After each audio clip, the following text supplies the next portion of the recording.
Good afternoon, good morning, mayong aga, mayong hapon, whoever's listening, what time, and wherever you are in the world. Thank you for tuning into the Code Brew Project's conversations, and the time has come, mga utod. Uh, it's been what, like, I think 3 months, I believe, since I started the project, and I still kind of think that it was really a good avenue for everyone, especially for our friends, brothers, and sisters in the music scene and all the artists that I interviewed. And for the past uh, couple of months already, I think we already have recorded, interviewed really promising talents locally in the scene. And we also have special guests that is already being active in the scene and really shared their experiences with us. And we're very thankful for that, that they did not, that they're not hesitant to actually get the interview with me, even if this is just a startup project that we had. But the time has come where we have to end season one of the conversations. And this, by the way, will be the last episode for the season. That, however, will be the start of different segments that we're going to tackle different topics, different realities, and at the same time, opinions of people that are circulating, trending nowadays during this pandemic, and more so with the industry that we're actually moving in. For the next project that we have, I mean, the idea, the concept is just really to bring people to as to how the lifestyle and the norm of BPO workers. I myself have been working with the BPO for the past 15 years, and I realized that I think it's time for us to have an avenue to start talking about it. The profession that we're in, the different types of lifestyle that we're taking, and quote unquote the stigma that people usually have with regards to a call center agent. So next season, we'll talk more about conversations with the reality and the real experiences of our brothers and sisters in the call center industry. We're going to talk more about their different experiences and the culture that they have and why they actually pick and chose that kind of a profession, and how it actually live up to the expectations of the workforce here in the Philippines, and how it helped bring the economy back on track, even if the pandemic is really apparent. I'm pretty excited to actually bring you that season and that segment. And the title for that segment will be called Ox 5. And for those who are actually in the industry knows what Ox 5 means. Normally you're being pulled for coaching, or at times it's not pure coaching. At times they just wanted to talk to you about something, or like your team lead would just pull you out for you to take some rest, and at times you're doing smoke breaks and whatnot. So I would love to actually take you to that universe, the call center universe, and for you to have a better idea of how is it like being a call center agent, what are the struggles of a call center agent, and at the same time, we'll talk more about the opportunities that they have, how we grew from an individual to a better professional right now, and how we help mold and build the industry to be better, even at the times the pandemic, being flexible enough, and really how heroic they actually are. Actually, we are during this time. So I'm very excited for that. We'll be airing the very first episode of a pilot episode of that season, probably by mid September. But thank you again for tuning in. I really appreciate everyone's support for this project, and I hope we'll be able to help you guys understand and help you as well manage your day to day experiences in life, you know, just to get by with the pandemic itself. Also, I would like to shout out Free Tribe for your shirt. If you wanted to get to score one, I'll actually include the link in the description. And the creative director is a good friend of mine, Job Hablo. It's really, really good. So grab the tees, and I can actually put the link in the description below. So thank you, the Free Tribe. So I think it's time for us to introduce our season ender guests, right? The guest for today is a band in Iloilo who has been very successful with their genre. And if you can remember one of the episodes that we had, we interviewed one band as well who's actually in the same genre that they have, the Pretzels. And we're very thankful that they opened this opportunity for me to interview them. So the group is consists of four creative people, namely JC Catedral under rhythm guitars and MIDI, Pao Losañes on the lead guitars. We have Mac Garcisto on the drums, and for the bass and vocals, we have Lilith Brendan. The band, every member of the band knows how to record. There's well, pretty much to record their own instruments, and they self-produce their music and promo materials. Everything they actually are the ones doing it. And one of their members is JC, the MIDI and the rhythm guitarist, is a professional CODM player. That's interesting. The drummer Mac, which a good friend of mine, has a YouTube channel where he posts drum covers. The band's most popular song, which is Crash, which we can actually discuss later on in the conversations, was based on a demo by their lead guitarist. JC helped spearhead Indie Fridays that's actually being held before the pandemic in the Mega World Festive Mall here, Walk here in Iloilo. It's really a good event. And all lyrics are written by Lilith Brendan. So it was mentioned here that if you have a problem with the content, then you get to get mad at her. And Mac is the only drummer alive who doesn't play the drums while guitarists are tuning. That's hilarious. And I wanted to know more about it later on. And they fronted to different acts or different artists in the local scene. Notable acts from December Avenue, Ben and Ben, BP Valenzuela, Latter Day Story, Nathan and Mercury, Keiko Necessario, I Belong to the Zoo, Conscious, and The Goodness. And Lilith and Pao were classmates in high school, but never have played together before the band started.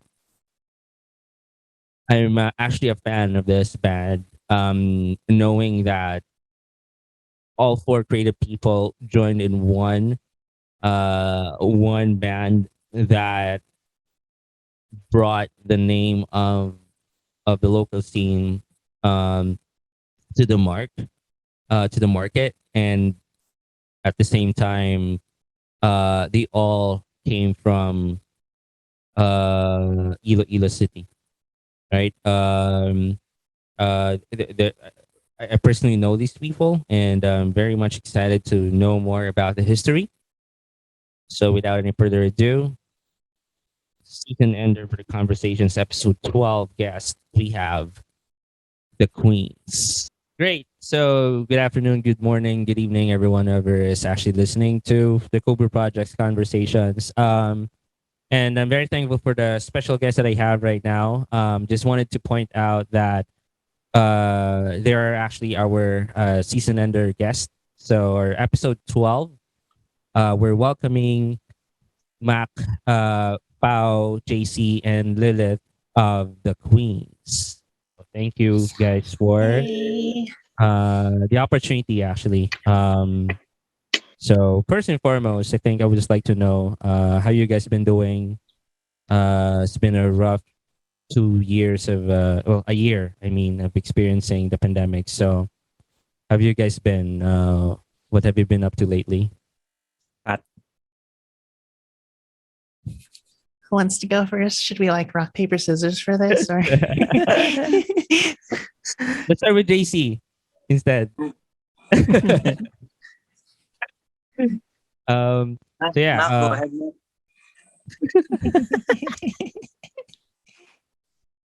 Yeah, I got fat after a year.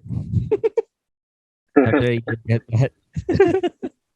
Okay, so what makes you busy nowadays, Bren? well, the funny thing is like how my life was before the pandemic and now it kind of 180 because these days I'm a lot more active. And yeah, I have a stable job now, which is nice. Great, that's good. That lately that's been my whole life. I've just been working from the minute I wake up till the time I go to bed, and it's fun. Yeah. Nice. Pao, how about you? What have you been doing? For me, because I work in Santa Barbara, so I go here. Actually, I'm here right now, but I go here every day to work.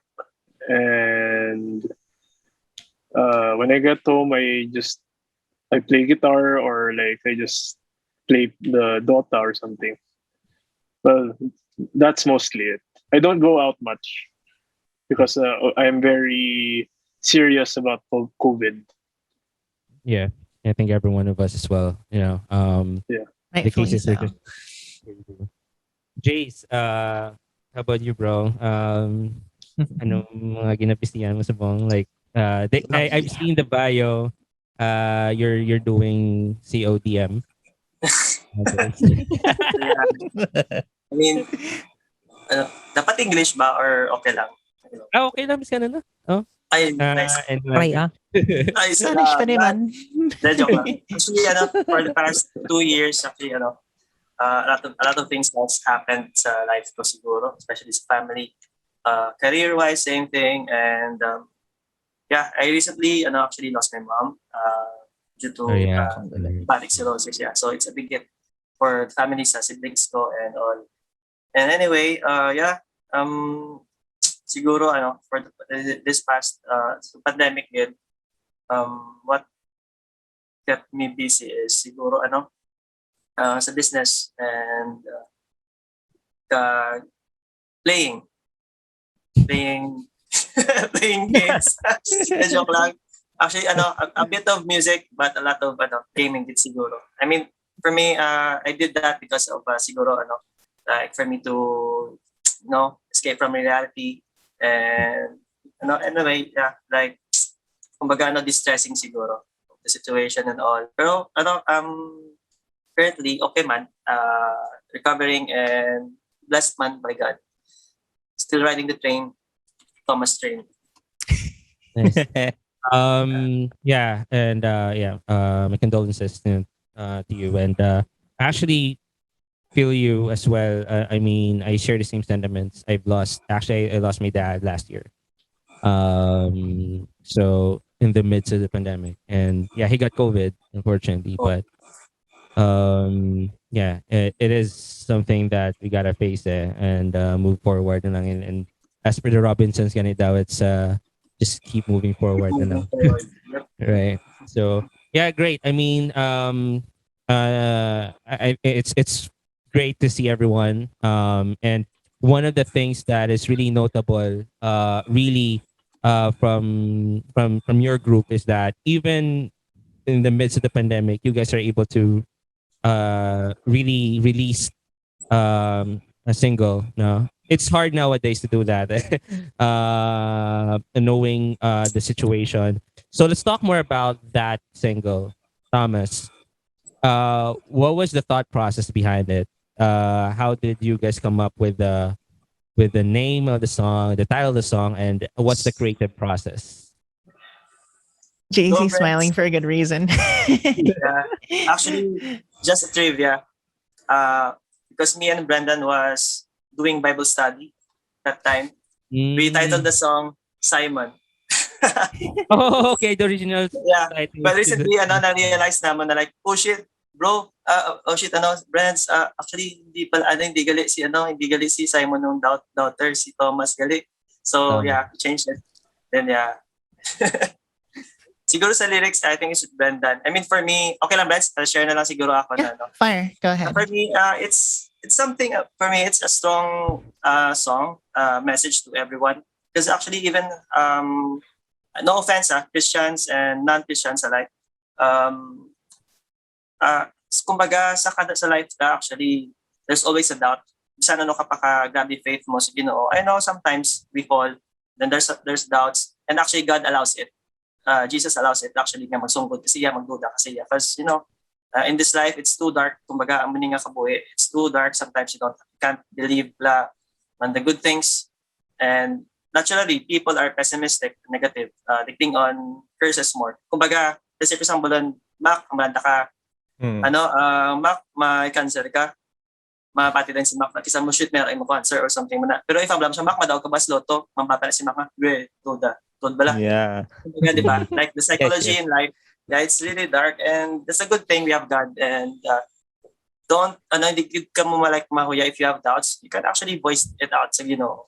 So we can't, hindi man natin mabalaan kasi it depends kid sa relationship mo man sa Ginoo and how you communicate with God. So, but I really can't say much siguro about sa amo na, no?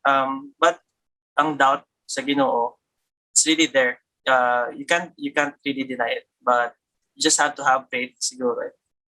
Nga amo na. And sa Thomas, it's it's a kumbaga si Thomas siya sa Bible pangita siya sa proof niya, physical proof. Iya nga do kumbaga proof of God or anything muna. The Bible tells us man nga faith is not kita daw or not by sight, kumbaga it's believing. Anyways, it's that. And I think sa music, Brendan actually wrote the song, and Lilith can actually share more siguro. Yeah. Okay, so if we go like far back, basically the song was inspired by a thought that came from the book Catcher in the Rye. And say what you want about the book, it has valid criticism, sure, but there was one thought, like a philosophical idea that I read in that book, and it really had me thinking all the way up to college. And that thought was, when Judas died, did Jesus let him go to hell? That kind of thing. Because like, of course, Judas was one of his good friends, he was part of his inner circle, and he realized his mistake. He repented, even if it was essentially he was the catalyst in the death of Jesus. Would Jesus punish him for that? Would he let him go to hell for that, despite knowing that it was all planned and everything? And that had me thinking, like, because like I wrote it at a time when I was suffering through a lot of existential dread. And it was on like a night the power was out. I was writing it next to a candle, like in the 1960s or whatever. But yeah, basically like those were thoughts that were like echoing in my head, because like, I want to know if there's a God, if there isn't, would it make a difference? Like if you're a good person, would he really be the person to punish you just because like you didn't have 100% faith in him? Because like, those are things that always echo and echo and echo in my head. And, personally with my faith, I'm agnostic. So, but the way I live is, if there's a God, if there isn't a God, it doesn't affect the way I live on this earth, because I try to do the most good I can. I treat people the way I want to be treated. Like I try to help when I can. I try to be good, and I try to uplift, people who need it more than others, So, with that, like, I kind of feel like if a God would punish you just because you don't believe in him, is that really like an all-loving concept, And I just kind of like, I'm the kind of person who needs to see to believe a lot of the time, because I'm very skeptical about a lot of things. So like, it's just basically written through the eyes of somebody who needs to see to believe. Like if there's a sign, if you're out there, and it addresses the reality that we'll never really know until we actually die, Right. Agreed. But yeah, that's basically what it's all about. I think I can relate to one of the essential lyric. Well, this is a Fred Durst lyric. Like, life is a lesson, you learn it when you're through.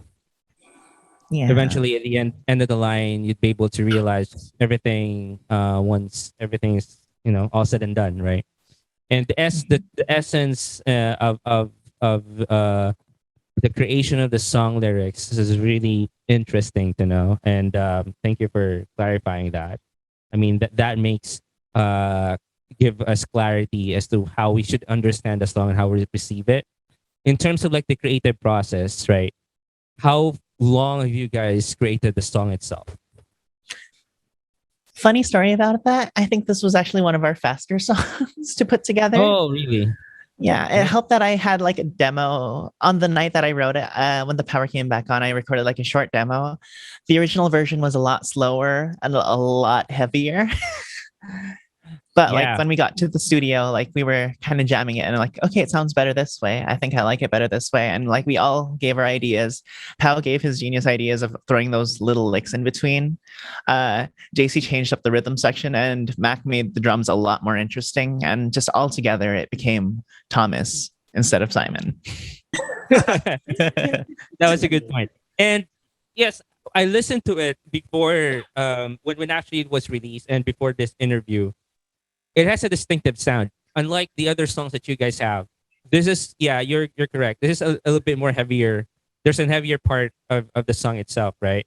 And I was intrigued of okay from the moment that you actually release a teaser poster for the song, I know for a fact that okay, this is going to be an interesting song to actually listen to, and collaboratively, well, Lilith actually made the lyrics and the concept you made with JC.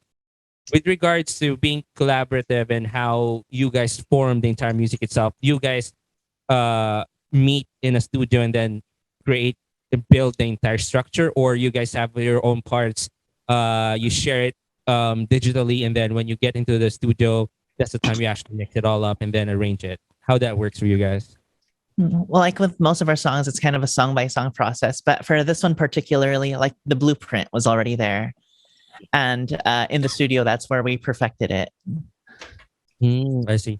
So you guys meet and then really jam the entire song itself. Yeah. Which studio do you guys actually jam into? I'm just interested to know. Oh, we're infidels, you know. we play it anywhere, but like yeah, usually we just go wherever's most convenient. But like lately we haven't had the chance to, so How was the recording process? that's an interesting actually, because like all of us actually know how to record. The thing is because he's the only one that has, oh my gosh, I'm sorry, he's the only one that has like a proper miking setup for his drums. Yeah. So all the drum tracks, that's done at Mac's place. And for consistency's sake, we record the guitars and vocals at my place. So we all come over here and 1 or 2 sessions, we get all the guitar tracks down. And then it takes 27 years for me to mix. And then we release it on Spotify. Oh, it's great. And because you record and you master music. So I think that makes more sense.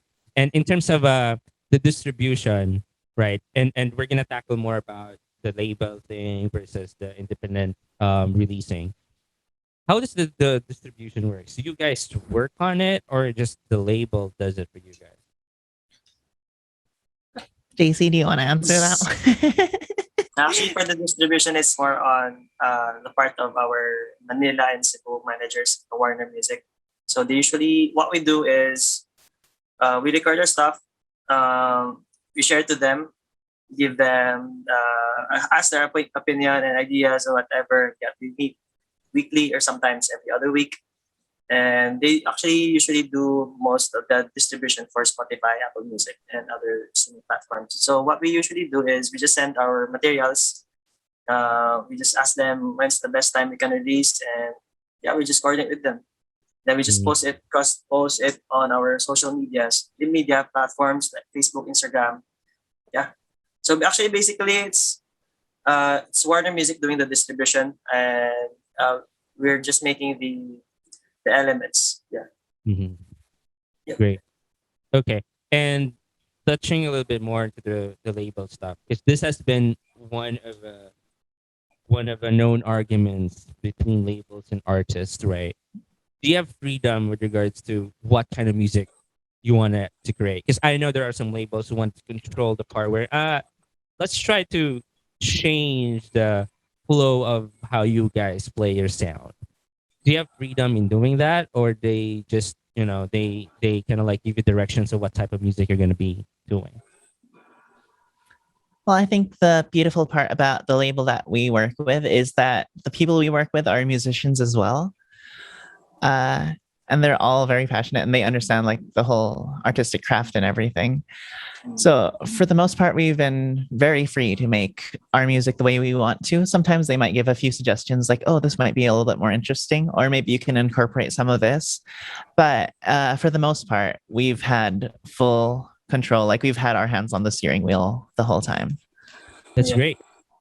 That's great. I mean, tell them that musicians would really have the freedom to create their own song and their own music, let alone have their own thoughts about the entire craft that you guys are doing. So that's actually good of them to do that. And in terms of kumbaga, it's okay if you guys want to answer it or not, if it's going to be private or confidential. But how do you guys bump into the Warner Music label? I think you're the first band in Iloilo who was actually endorsed by Warner Music, right? If I'm not mistaken, I mean, I guess you guys are the I think the most prominent band in Iloilo who got signed by Warner Music. How did that all started? Oh, JC is the one you want to ask about this for sure. Actually, Because for the he was artist, there. for the artist, actually, it's not a band. Ethan Lucas was the first Warner artist. Yeah, and I believe DJ Young too. Yeah. DJ Young, he as well. Anyway, in our case, we actually that time was 2019, right? Benz, right, Mac, no? Yeah, 2019. 2019, yeah. I was in what I usually do is I pitch an idea for bands and I market it. I look at bands and see if I can sell them. So I sold out this band and then made. Just kidding.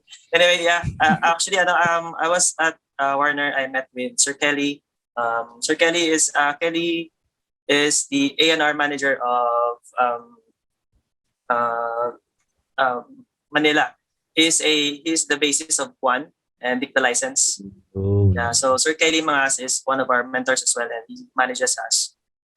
So Manila and connects us with other artists and organizations in Manila for us to play like other gigs. So anyway, yeah, we were.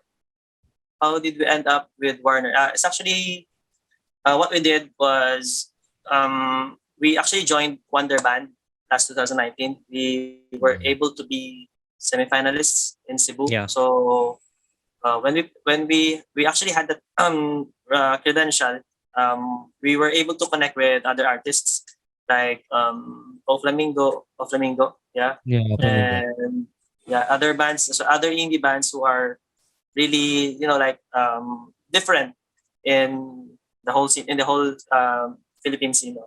So what happened is there was actually 3 labels who were offering. I won't mention the third, but I'll mention the other one because he's still helping us somehow.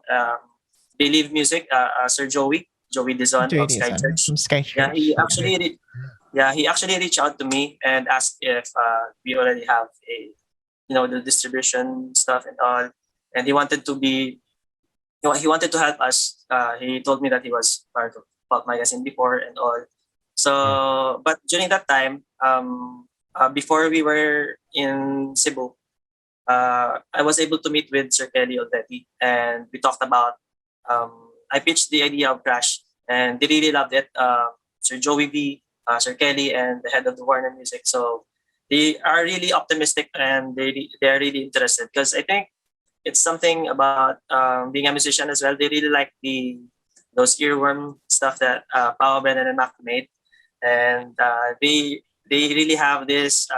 They think that there's a good potential for the band. So they actually asked me and told me that hey bro, pag matalo o matalo din kayo sa Wonder Band, tips na kayo sa Warner. So yeah, so I discussed this with the guy and everyone, with the Queens, and out of the three, we actually chose Warner because because actually Sir, the Believe was really good. The offer for Believe was really good. Very good. It has a good margin. But with Warner, for me, I just honored my word because they were the first one Reach out. who contacted us. Yeah, reach out, and I mean, I met them. I'm the one who went to Warner and pitched the idea.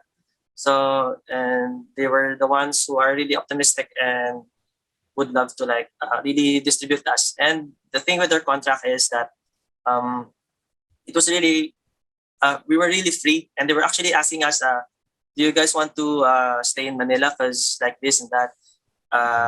We personally we told them that we really love what we do, but it's not something that we will like really like earn for a living as of the moment. Because if you look at the culture in the Philippines, what it's not as of now. It's not something that you can really earn a lot. So and from now for now, but and we also have like our other personal stuff that we can't leave behind in Iloilo. So Pao has his own business, Brendan, Mac, and me. So what we offered, but we told them that we'll just cross out some of these contracts and other this agreements, and if you have any gigs that we can that we will be joining, we can actually fly anytime. So that's what we told Sir Kelly back in Manila, and yeah, it worked out well, and they were really supportive, and every time we actually the things that Warner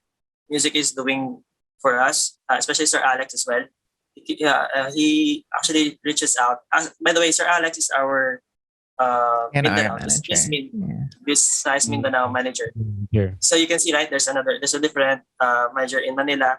That's a different guy, different connections. And Sir Alex, actually, Sir Alex is the manager, and his sibling is the bassist of Urbandam. Sila He's the Lai, manager of yeah. Aray. before. Ah. Sir Alex Lim. He's Yeah, I also the believe he- manager of Clara Benin.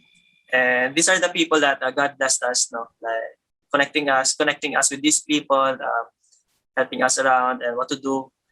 And yeah, so eventually, actually, yeah. So I think that yeah, that's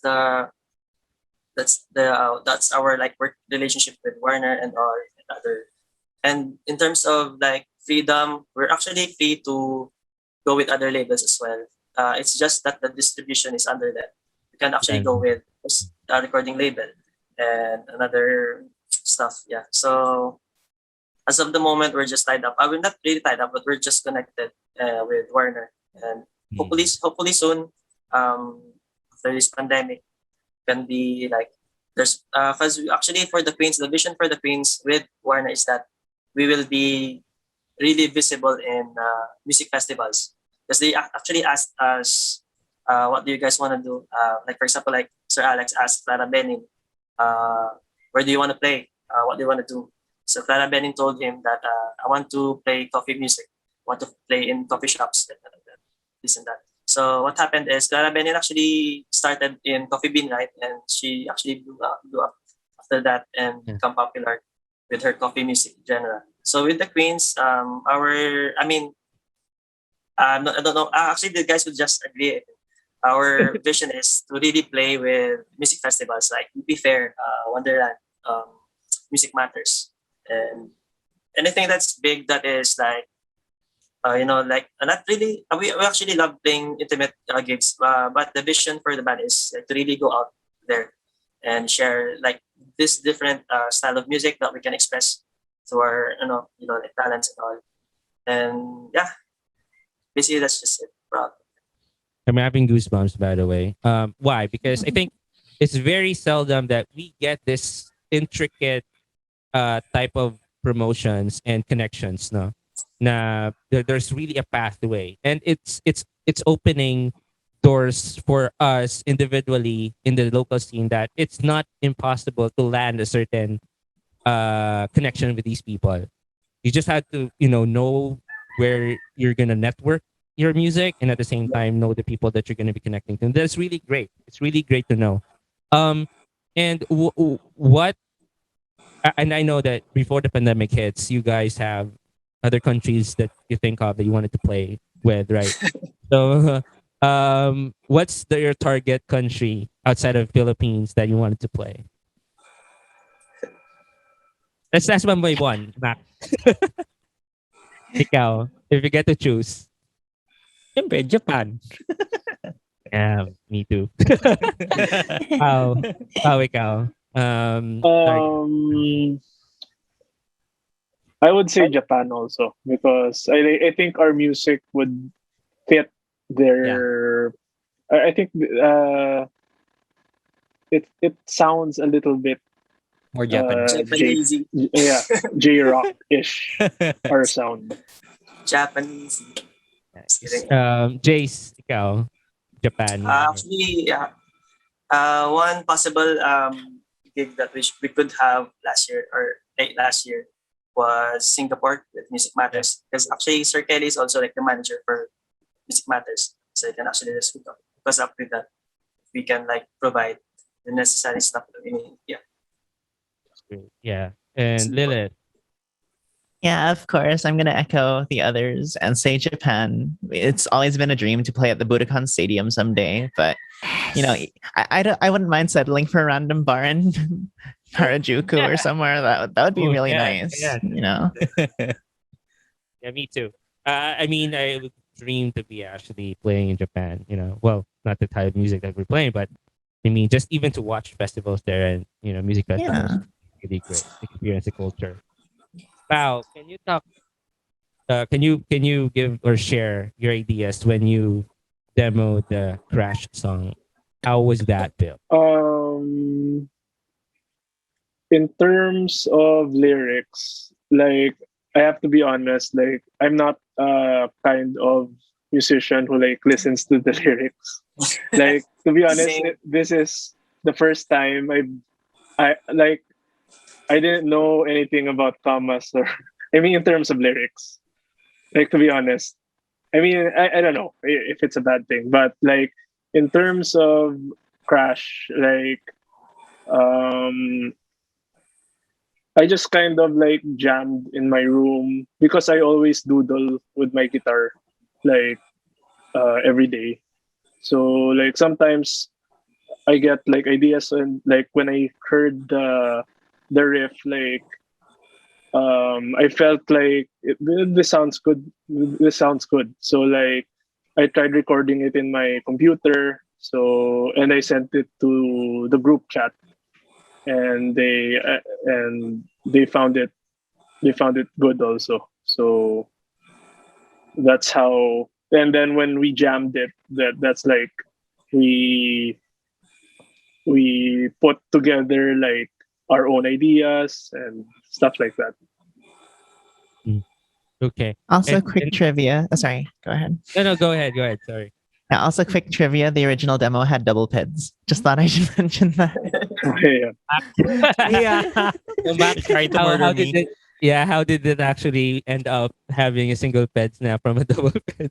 No, it's very hard to carry double peds in every gig.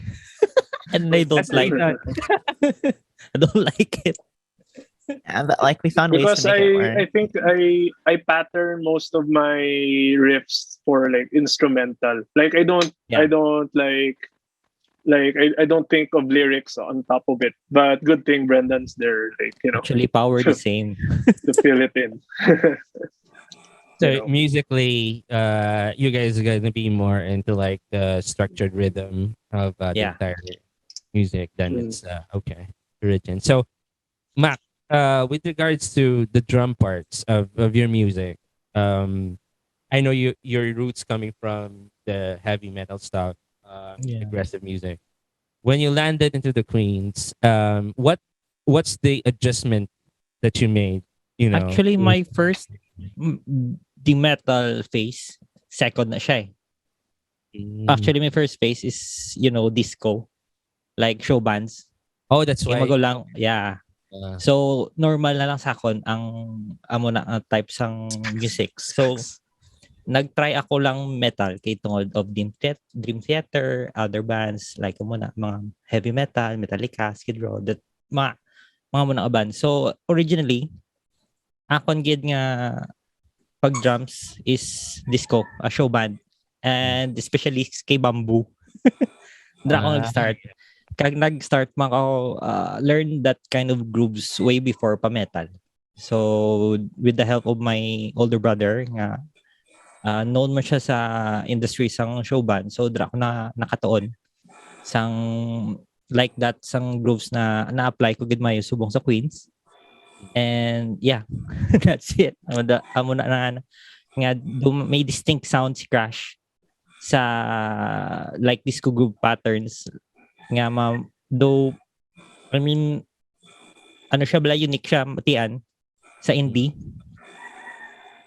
Yeah. So and leaning towards the structured music that you guys are creating, how did you form the Queens? When and where and how did this all start? LTN brands.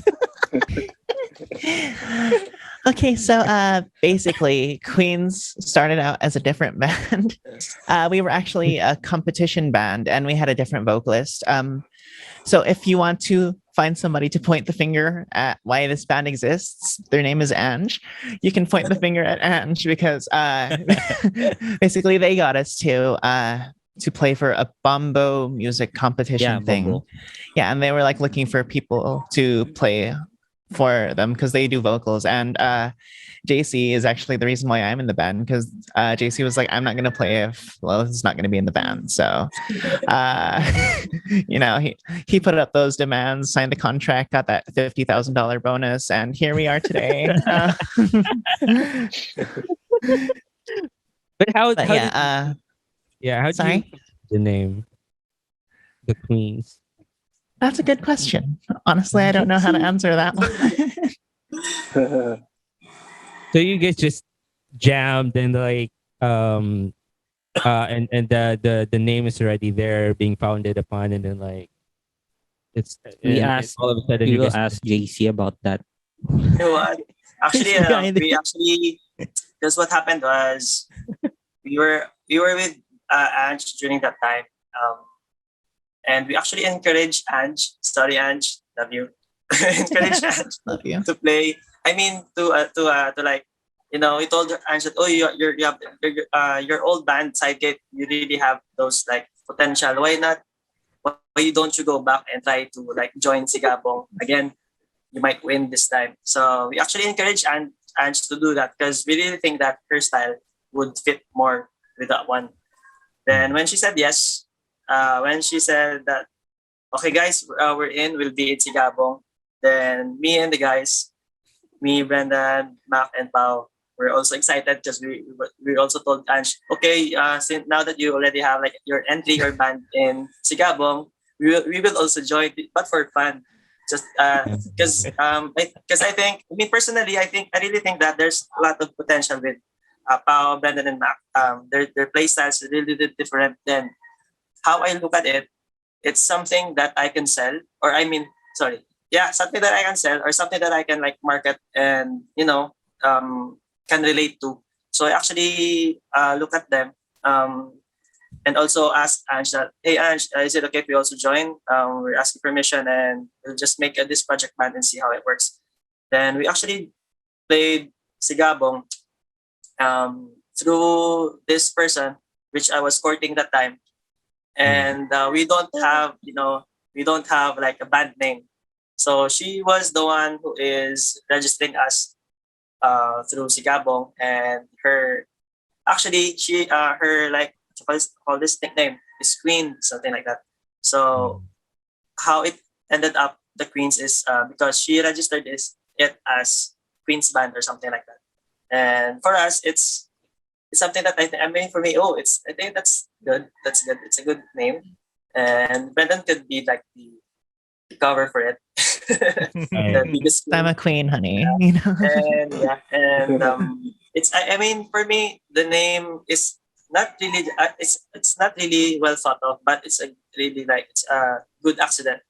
Kumbaga, chamba, and it really fits how Our we will be sound. able to like sell and how we will be able to like market our branding and all. So yeah, it's actually my girlfriend is the one who right now is the one who I don't have other girlfriends. So my girlfriend right now is the one who like, who really Friday like, girlfriend, supported yeah. us, who really supported us, and I think that's how we got our name. Yeah, and later on we just changed it with Brendan having some like like what they usually ask men why the Queen's their name because it's Yeah, like playing chess. I totally bullshitted that, but it's the story that I go with because it sounds. You just created it. Okay. Yeah. I like Yeah, what story was that? Basically, what I tell people is like, oh, we were thinking of chess, and when you play the queen can go in any direction she wants, as far as she wants, and that's what we try to capture in our music. So I'll accept the Miss Universe crown anytime you're ready to send it over, but that's That was a good one. That was a good one. I mean, from the concept of the idea that the Queens in chess is really really good. What was the very first song that you guys actually composed all together as a band? Was it the Crash song or Pamangkot. Pamangkot. pamangkat. that's the Sigabong intro? Yeah, the Sigamong song. Who wrote the song? Actually, I think that was the only song that we wrote all together in the studio. Though I mean, like, yeah, I did the lyrics, but Yeah. like that was like completely from scratch in the studio. See on the video. Yeah. Yeah. Nice. And Yeah, it's something that we actually looked into.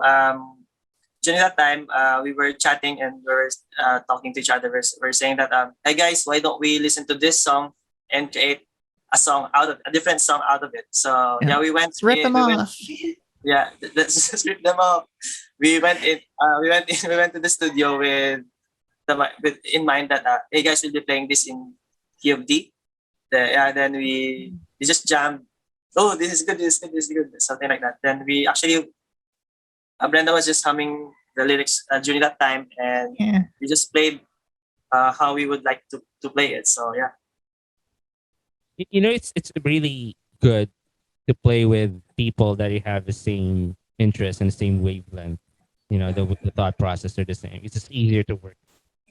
And like, having that kind of a super group and then like, they have different interests, then it's really hard to build that kind of momentum. It's really good that you guys have that. The Queens was established, started 2018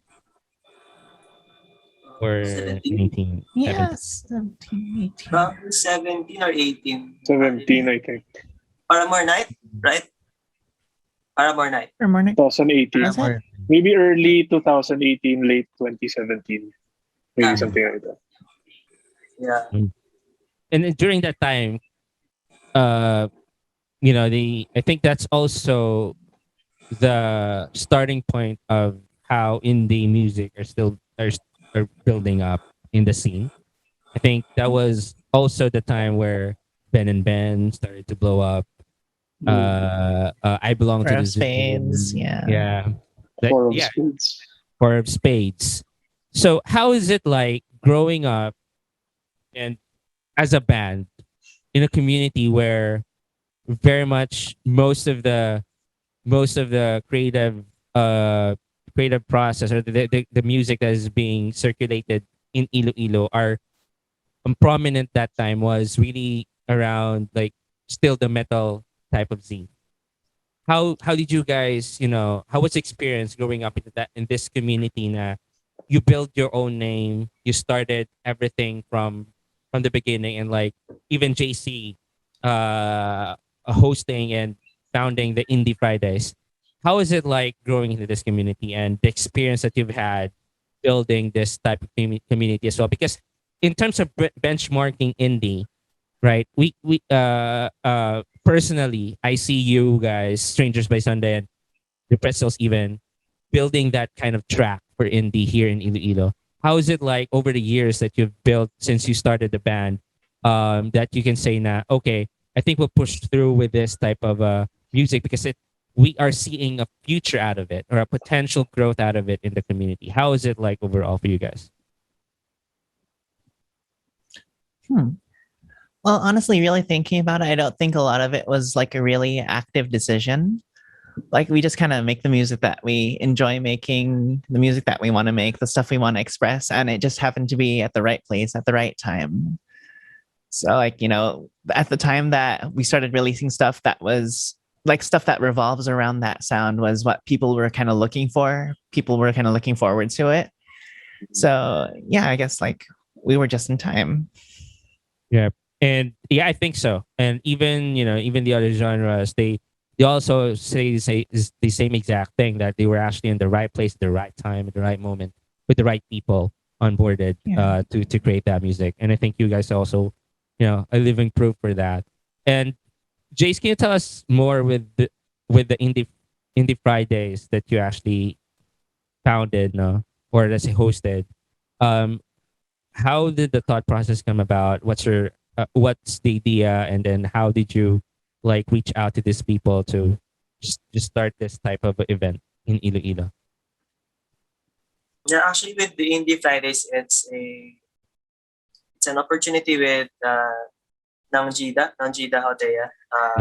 They had Viva Music. Yeah, she is actually really. I mean, she's like my go-to person if I want to connect with like national connections with in terms of music, because Nanjida is really well connected and with the bands. I mean, in the band scene, and she's also like really passionate in what she does. So with Indie Fridays, it's an opportunity with Mega World, where they usually have this certain amount of budget that they will give to the band, show band. Supposedly it's a show band thing, but we actually pitched an idea that why not bring in kids, younger ones, the new stuff, because you will not only bring their music there, but also their friends, and that would be a potential customer and a new environment and all. So with Indie Fridays, it's something that uh, I actually had coordinate with Sean Hortensio and Bren from the Pretzels. So these are the guys who are really who also like work their asses off during that time. So it's Sean, Bren, who manages this, and I actually just um, help what I can. And we reached out, these young bands, because during that time, there's actually for me, there's really there's a lot of like potential in the like musicians are really good. They're just shy, and at that time they don't know how to produce themselves yet, how to sell themselves. I mean their music, and so Indie Fridays was a community, not really a gig, but it's somewhat like a community where those like people who wants to share their music, rock, indie rock, indie metal, or whatever. If you want to share, and you just reach us out, and we usually schedule them in every Fridays. Sometimes it's Saturday. So we usually have like 5 to 6 bands, and what we do, we divide the TF, and we give that to the bands. Nice. They just have to play 3 songs, 3 to 4 songs. It's something that for a start, unlike during my time before, when we usually play with my younger sister Aika, she was a drummer during 2009, 2010. If you want to play music, you have to pay sometimes, and the talent fee is not talent fee, but it's talent food, right? Yeah. So yeah, All I mean, experience. I mean, for Indie Fridays, what supposedly was something different that would really give an impact to like new musicians, new and old musicians. Like it's something that uh, it's a gathering place, especially in festival. It's a really good place there, and for me, it was a success, but it was only cut short. Hopefully, we can actually do that thing again sometime soon. Depends on how next year will turn out, and how the government will cope with this pandemic. Yeah, but Indie Fridays it's not really something serious, but it's actually for everyone. That's good. What was your first venture outside of Iloilo? Your first gig outside of Iloilo? Miagao? Does that count? Or Yeah. Outside Panay. That's Panay. Outside Panay. Sorry. Cebu. That's Cebu. valid. Valid naman eh. Miagao is Pabarak, right? You played Yeah, Pabarak. Yeah. But outside Sorry, Panay. Iloilo City. No. No, man. It's valid. First, I think first gig Cebu. outside Iloilo, it's Cebu. I'm not sure. Wonderland. Yeah, Wonderland. Mm. How was the experience overall there? It's one of the events that everyone would love to play. Yep. Yeah. Definitely. It's different. How different it is for you? Like, I think, especially in terms of equipment, like people from Cebu and Manila have like top of the line equipment, like in terms of guitars, like they have like super branded guitars and everything. Crowd. And the crowd, like they appreciate, like even though like they don't know you, at least they appreciate your music. Nice. And for Mac, do you bring your own kit as well? Yep, I brought my Snare. snare, cymbals, pedal, but ended up not using it. Oh my god. Why? Because of the time constriction in Cebu. Yeah. Actually, I was pissed off. And they were telling me, Don't- if you want to use it, you must let other bands use it as well. Yeah. Oh, That's the rule. Yeah. That It's pissed not me just- off. Yeah, it's not that we don't want to share. It's just that Yeah. Yeah. But it's my really personal stuff. personal stuff. Exactly. Yeah, you don't want I to share. carried that 18 kilograms of equipment all day and then not using it. Oh, that sucks, man. Oh my It would really piss you off. I would agree. Yeah. And Wonderland, actually, I think that like what JC mentioned, that opened a lot into the world of labels and stuff like that, branding of the band itself. And you guys came out as a semifinalist for that event as well, right? And when you got into are the bands playing in that event friendly and approachable to connect to, or are they open for musician to musician kind of relationship? Yeah, actually, like they were super wonderful to talk to. And it's funny too, because like with me anyway, I can't speak for the others, but with me, I was a little bit intimidated Yeah. Same. because I was like, they look so professional. But like after our set, because we did a Chon cover for one of our songs, and like after our set, we came to the table, and I believe it was somebody from Sunset. Like he came over, he's like, "I love your Chon cover," and I was like, "Yo!" And Sunset Cebu, those are Cebu. Yeah, from Cebu. Yeah. Yeah. That's good. Yeah, actually, And- what happened when we were there? We actually came in late, right? We were no. We were the second to the last band who came in for the sound check. And when we were actually there, Kif, diba? Kif from Sunset and Sundown, other guys, they were already actually waiting for us. Because I think the Crash song sparked an interest amongst the other bands in the competition during that time. We were like the second highest for viewing. I'm not really sure. Yep. For the competition, I mean, for the semifinals, we were actually the second highest for viewing. And when we were actually there, when we walked in, everybody was like, they stopped and looked at us and said hi. But when we were already like playing for the sound check, everybody came out. We actually had the video, still have the video on our vlog thing, right? So we were playing Technicolor. So everybody came out and they really watched how we will play. So yeah, it was for me, Cebu was the experience there was really good, and they're really supportive, and at the same time the crowd is really competitive. But after the competition, you'll feel like the support, the love, and most of our actually streams, right? from Spotify came from Cebu. I'm not really sure, right? So Yes. yeah. Indie So, indie yeah, bands it's, in Cebu are prominent. I think yeah. most of even experiencing that when we play there.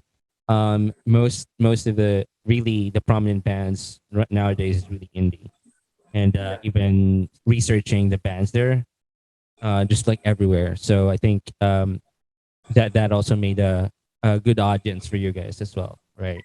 And you guys have 5 songs in the bank, Spotify. When are you guys gonna plan to release an album?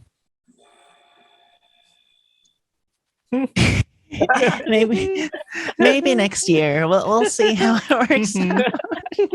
No pressure, but yeah, just wanted to know when you guys are gonna plan, releasing an album. Just Yeah, like we have thought about it. Actually, the first 5 songs we were initially going to release it as an album, but like we were advised that singles are a better way to market the Yeah. music because you spread out the hype, and you get to promote, market. This is just an all-around better idea for when you're starting up. So we just decided, all right, yeah, we'll just release the first few songs as singles, and once we're better established, I think maybe we can release an album. Yeah. Mhm. I You think guys for pressure- now, sorry. No, sorry. I think for now, singles are the best option for now because like the attention span of the market, uh, as well as like our availability and our materials are a bit not complete yet, but we actually had like recently 3 days ago we had a conversation about the new tracks that we'll be doing. So hopefully soon, if all goes well, we'll be able to like get probably 4 to 5 songs, friends. Wow, Mhm. right? Yes. Maybe. Yes. You guys pressure yourself in terms of the No. timeline. No. That's the No. beauty of it. I have to though, because if I don't pressure myself, I don't get anything done. But yeah, I mean, Probably just blend you know, there's a track with regards to the timeline, but no pressure really coming from each and every one of you to build it. It's at times it really skews the idea of the entire goals that you guys have, and then that's good. I mean, at the very least, you have something to look forward into next year. But in the meantime, releasing singles, I would agree, would be a better market for everyone. And I think to wrap things up, what would be the future of the Queens in each and everyone's perspective? I wanted to know More music festivals. more music festivals. Okay. Al, for you, what's the future of the Queens? I think like in terms of music, maybe we can evolve to something different naman or something better. Yeah. In terms of maybe popularity, like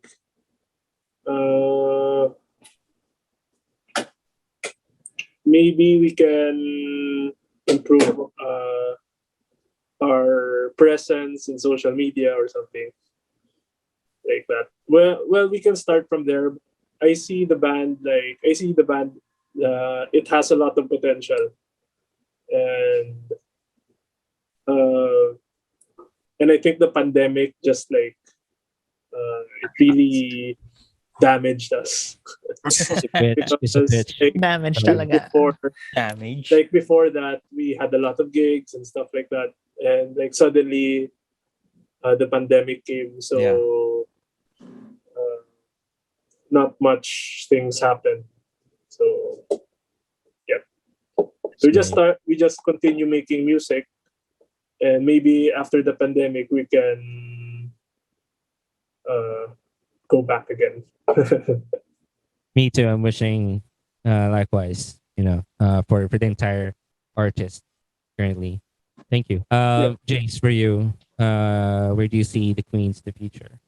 I mean, I still think the idea of those playing in music festivals. I mean, for me, my end goal is like to really experience that.